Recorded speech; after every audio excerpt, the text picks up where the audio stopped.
Hello കുട്ടികളെ, ഇന്ന് നമുക്കൊരു പുതിയ കഥ കേൾക്കാം. ആനയും തുന്നൽക്കാരനും. ഒരു ഗ്രാമത്തിൽ ഒരാനയുണ്ടായിരുന്നു. ആനയുടെ പേര് ശങ്കരൻ എന്നായിരുന്നു. ഗ്രാമവാസികൾക്കെല്ലാം ആനയെ ഭയങ്കര ഇഷ്ടമായിരുന്നു. ആനയുടെ ചങ്ങലയുടെ കിലുക്ക ദൂരെ നിന്ന് കേൾക്കുമ്പോൾ തന്നെ കുട്ടികളെല്ലാം ഓടിയെത്തും. ആന എല്ലാ ദിവസവും ഗ്രാമത്തിന്റെ സമീപത്തു കൂടി ഒഴുകുന്ന നദിയിൽ കുളിക്കാൻ പോകുമായിരുന്നു. അങ്ങനെ പോകുന്ന വഴിക്ക് ധാരാളം കടകളുണ്ടായിരുന്നു. അതിലൊരു കട ഒരു തയ്യൽക്കാരൻ്റെ ആയിരുന്നു. തയ്യൽക്കാരൻ്റെ പേര് രാമു എന്നായിരുന്നു.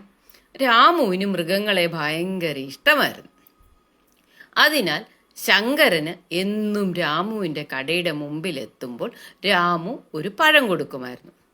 ശങ്കരൻ ആ പഴവും മേടിച്ച് കഴിച്ച് വളരെ സന്തോഷത്തോടുകൂടി നദിയിൽ പോയി കുളിക്കുമായിരുന്നു.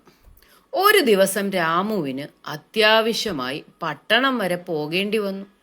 പട്ടണത്തിലേക്ക് പോകുമ്പോൾ കടയടച്ചിടണ്ടല്ലോ എന്ന് കരുതി രാമു തൻ്റെ മകനായ കുട്ടുവിനെ അവിടെ പിടിച്ചിരുത്തിയിട്ടാണ് പോയത്. പതിവ് പോലെ കുളിക്കാൻ പോയ ശങ്കരൻ രാമുവിൻ്റെ കടയുടെ വാതുക്കൽ വന്നു. എന്നിട്ട് തുമ്പിക്കൈ അകത്തേക്ക് നീട്ടി.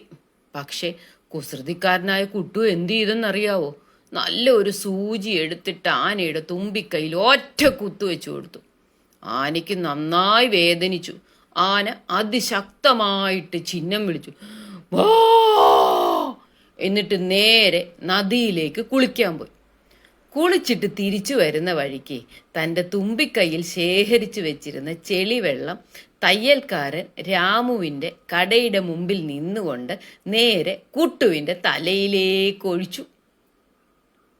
ഈ പിന്നത്തെ കാര്യം പറയണോ കൂട്ടുകാരെ? കുട്ടു ചെളിയിൽ കുളിച്ചങ്ങനെ നിന്നു.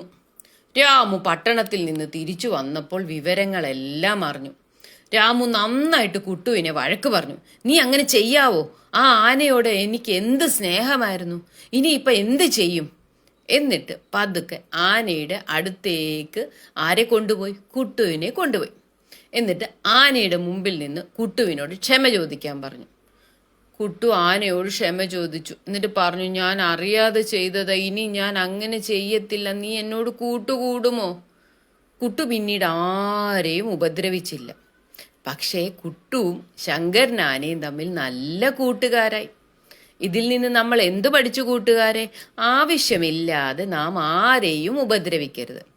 എല്ലാവർക്കും കഥ ഇഷ്ടപ്പെട്ടെങ്കിൽ നിങ്ങൾ ഷെയർ ചെയ്യാൻ മറക്കരുതേ. സബ്സ്ക്രൈബും ചെയ്യണം കേട്ടോ.